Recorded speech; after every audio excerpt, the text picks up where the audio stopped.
Hello hi friends, welcome to our channel Madhu competitive talks. మనం ఈరోజు discuss చేసే topic ఏంటి అంటే మనకి ఎస్ఎస్సి జీడీ ఎగ్జామ్ ఉంది కదండి. సో వాటి కోసం ఎస్ఎస్సి జీడీలో కానిస్టేబుల్ ఎగ్జామ్ ఉంది కదా. సో వాటిలో ఏ టైప్ ఆఫ్ క్వశ్చన్స్ అడుగుతారు, సో అట్లనే ప్రీవియస్ క్వశ్చన్స్ని మనం అనలైజ్ చేద్దాం అనమాట. సో క్వశ్చనింగ్ టైపింగ్ ఇంపార్టెంట్ అండి. సో ఎలా ఉంటుంది అనేది మనకి మోస్ట్ ఇంపార్టెంట్ అనమాట. సో మనకి ఈ క్వశ్చన్స్ అనేటివి ఓన్లీ ఎస్ఎస్సి జీడీకే కాకుండా upcoming exams SSC MTS, CHSL, CGS అట్లా అన్ని ఎగ్జామ్స్కి యూస్ఫుల్గా ఉంటుంది అనమాట. సో ఇంకా మనం క్వశ్చన్స్లోకి వెళ్దామండి. సో మనకి ఇక్కడ అడిగిన ఫస్ట్ క్వశ్చన్ ఏంటి అంటే నేషనల్ గ్రీన్ ట్రిబ్యునల్ ఏ సంవత్సరంలో ఏర్పడింది అని అడిగారండి. సో మనకి ఫస్ట్ ఏంటంటే నేషనల్ గ్రీన్ ట్రిబ్యునల్ అనే ఒక ఐడియా ఉండాలండి. సో నేషనల్ గ్రీన్ ట్రిబ్యునల్ అనేది మనకి ఎక్కడ వస్తుంది అంటే సో మనము సుప్రీంకోర్టు, హైకోర్టు టాపిక్ చదువుకుంటాం కదా, అక్కడ వస్తుంది అనమాట. సో మళ్ళీ అట్లనే మనము ఎన్విరాన్మెంటల్ కోసం చదువుకుంటాం కండి, పర్యావరణం కోసం అక్కడ మనకు వస్తుంది అనమాట. సో ఏంటంటే ఏదైనా ప్రాజెక్టులు కట్టినప్పుడు కానీ ఎలాంటివైనా ఇండస్ట్రీస్ పెడుతున్నప్పుడు కానీ ఏంటంటే సో పర్యావరణ పరంగా ఏమైనా ఇబ్బందులు ఎదుర్కొనకుండా వాటికి పర్మిషన్ ఇస్తుంది అనమాట.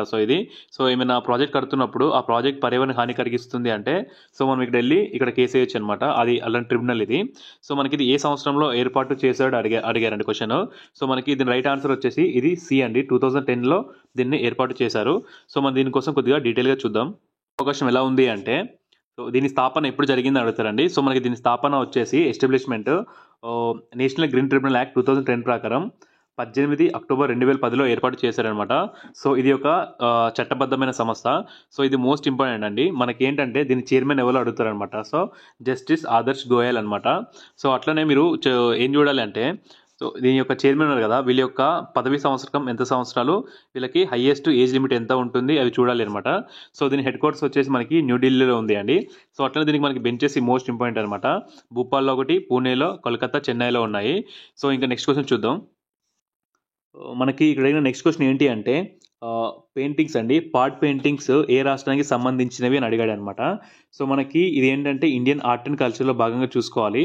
సో మీరు ఎంత హిస్టరీ, ఎంత జాగ్రఫీ, ఎంత పాలిటిక్స్ చదువుకున్నా సరే మనం పక్క జీకే స్టాక్ జీకే చదవండి మనం స్కోర్ చేయలేమండి. సో అట్లీస్ట్ మనకి ఇప్పుడున్న పోస్టులలో జాబ్ రావాలంటే 25కి జీకేలో అట్లీస్ట్ 18 నుంచి 20 మధ్యలో రావాలి అనమాట. సో అవన్నీ రావాలంటే జీకే మస్ట్ అనమాట.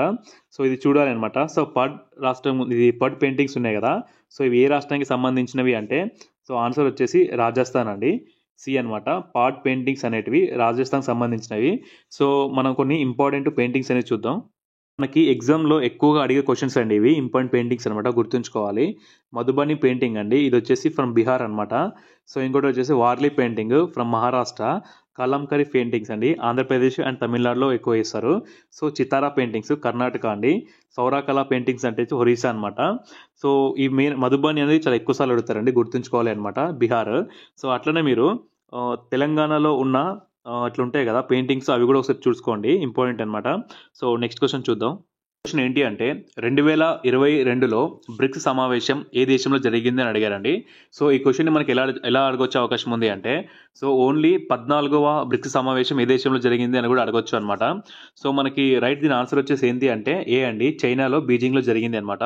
సో మనము ఇంటర్నేషనల్స్ చదువుకుంటాం కదండి, లైక్ ఎట్లా అంటే యుఎన్ఓ హెడ్ క్వార్టర్స్ అవి చదువుకుంటాం కదా. సో వాటితో చదువుకున్నప్పుడు మనము సార్క్, బీమ్స్టిక్ అట్లా కొన్ని ఉంటాయి కదా, ఒపెక్, ఏషియన్ సమిట్ ఉంటాయి కదా, అవి చదువుకోవాలండి. సో అవి ఏ సంవత్సరంలో స్థాపించబడినవి, సో అట్లనే వీటి రీసెంట్ మీటింగ్స్ చదువుకోవాలి. సో వాటితో పాటు మీరు G7, G4, G20 మీటింగ్స్ ఉంటాయి కదా, సో అవి కూడా చూసుకోవాలి. ఇది ఏ సంవత్సరంలో ఏర్పడింది, వాటి హెడ్ క్వార్టర్స్ ఎక్కడ ఉంది, సో రీసెంట్ మీటింగ్స్ జరిగితే అవి ఎక్కడ జరిగినాయి అవి ఇంపార్టెంట్ అనమాట.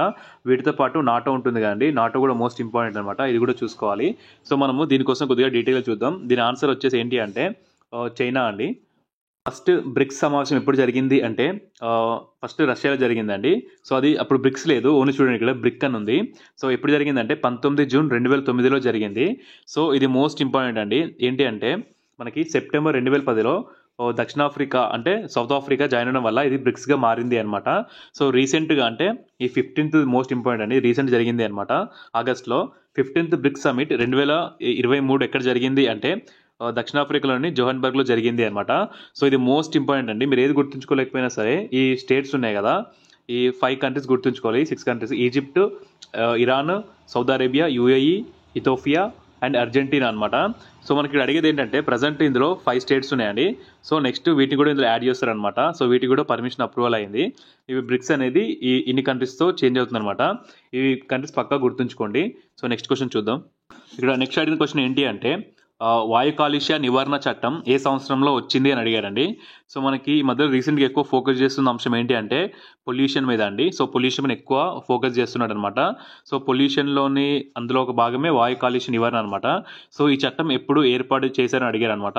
సో మనకి ఈ చట్టం వచ్చేసి 1981లో ఏర్పాటు చేశారండి. సో దీని రైట్ ఆన్సర్ వచ్చేసి 1981 అనమాట. సో వీటితో పాటు మీరు భారతదేశము ఎప్పటిలోపు కార్బన్ డైఆక్సైడ్ని పూర్తిగా తగ్గిస్తుంది అంటే జీరో కార్బన్ అనేది మనకి ఒకటి ఉంది కదా. సో ఏ ఇయర్ లోపు అని టార్గెట్ పెట్టుకున్నారో అది చూడండి ఒకసారి. సో అట్లనే రైల్వే కూడా టోటల్గా గ్రీన్ రైల్వేస్ని జీరో కార్బన్గా చేస్తామని చెప్పేసి ఒక ఇయర్ పెట్టుకుంది అనమాట. సో దాన్ని కూడా కింద కామెంట్ సెక్షన్లో తెలపండి. సో కొన్ని ఇంపార్టెంట్ చట్టాలు చూద్దాం. మనకి ఎగ్జామ్లో ఎక్కువ అడుగుతున్న చట్టాలు ఏంటి అంటే ఇవి అండి.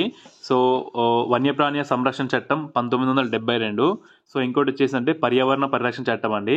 సో ఎన్విరాన్మెంటల్ ప్రొటెక్షన్ యాక్ట్ అనమాట.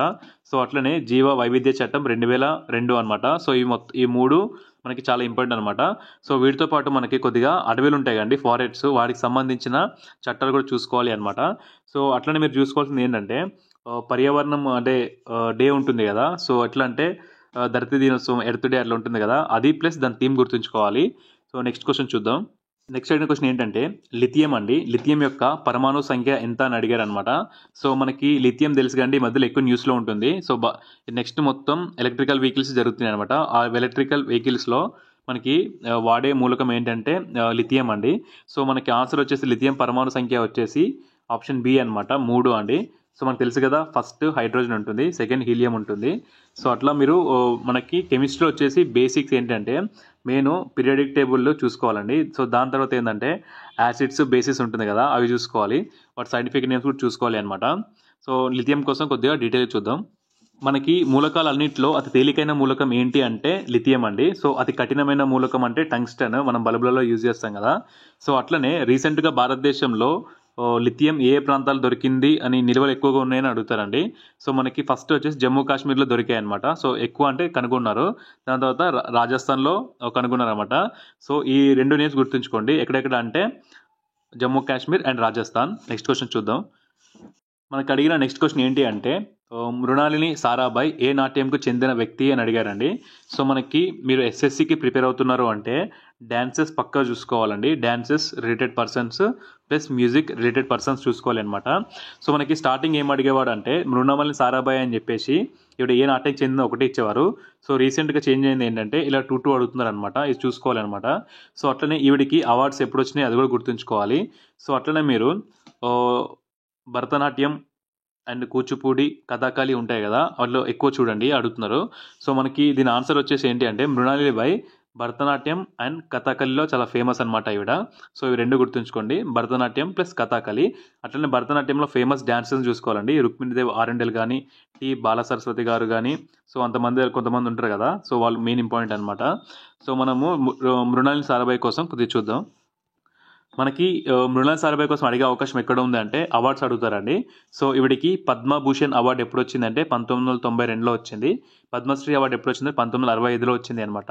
సో ఈ మెయిన్ మనకు చూసుకోవాలన్నమాట. Mrinalini Sarabhai related to which dance అంటే భరతనాట్యం. ఆవిడకి అవార్డ్స్ వచ్చేసి 1992 అండ్ 1965 అనమాట. సో నోట్ చేసుకోండి. నెక్స్ట్ క్వశ్చన్ చూద్దాం. నెక్స్ట్ అడిగిన క్వశ్చన్ ఏంటి అంటే సో ఇది మనకి పాలిటీ అండ్ అట్లనే కరెంట్ అఫైర్ రిలేటెడ్ ఉంటుందండి.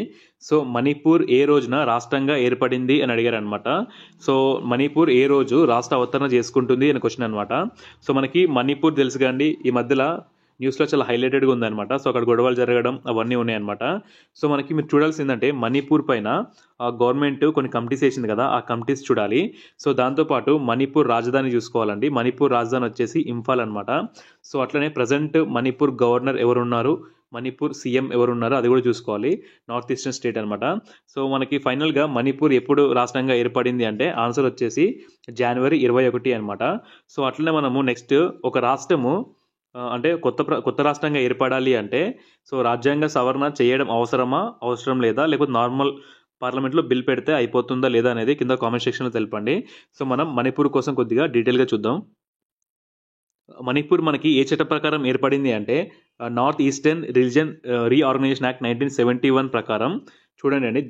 21 జనవరి 1972 అంటే 1972లో ఏర్పడింది. సో మణిపూర్తో పాటు మనకి ఇంకొక 2 జిల్లాలు ఏర్పడ్డాయండి. సో రాష్ట్రాలు ఏర్పడ్డాయి. మణిపూర్, త్రిపుర, మేఘాలయ ఈ 3 రాష్ట్రాలు మనకి ఎప్పుడు ఏర్పడ్డాయండి? 21 జనవరి 1972లో ఏర్పడ్డాయి. సో మనకి ఇది అడిగే అవకాశం ఎక్కువగా ఉంది అనమాట, చూసుకోవాలి. సో నెక్స్ట్ క్వశ్చన్ చూద్దాం. మనకి ఇక్కడ అడిగిన నెక్స్ట్ క్వశ్చన్ ఏంటి అంటే 1950 సంవత్సరంలో భారతదేశంలో జరిగిన మొట్టమొదటి గణతంత్ర దినోత్సవ వేడుకలకు ముఖ్య అతిథిగా వచ్చిన అతిథి ఎవరు అడిగారండి. సో మనము ఎవ్రీ ఇయర్ సెలబ్రేట్ చేస్తుంటాం కదా, Jan 26 అండ్ August 15 రోజు మనకి ప్రతి దేశం నుంచి ఒక వ్యక్తి వస్తుంటారు కదా చీఫ్ గెస్ట్ లెక్క. సో అట్లా 1950లో ఫస్ట్ టైం ఎవరు వచ్చారు అడిగారండి. సో ఇది రీసెంట్గా సిపిఓలో అడిగిన క్వశ్చన్ అనమాట. సో దీని ఆన్సర్ వచ్చేసి బి సుకర్ణో అండి. సో ఈయన మనకి ఎక్కడ వస్తారంటే హిస్టరీలో చూసుకుంటే ఈయన ఇండోనేషియాకి సంబంధించిన వ్యక్తి అండి. సో మనందరికీ తెలుసు కదా అలినో ఉద్యమం అంటాం కదా, సో నామ్ అంటాం కదా, నాన్ ఎలిగెంట్ మూవ్మెంట్ అంటాం కదా. సో ఇది ఏర్పాటు చేయడంలో ఈయన ముఖ్య వ్యక్తి అనమాట. అక్కడ మనం చూసుకుంటాం ఈయనని. సో అట్లనే ఈ నామ్ అనేది ఎప్పుడు ఏర్పడింది అంటే 1961లో ఏర్పడిందండి, ఇది గుర్తుంచుకోవాలి అనమాట.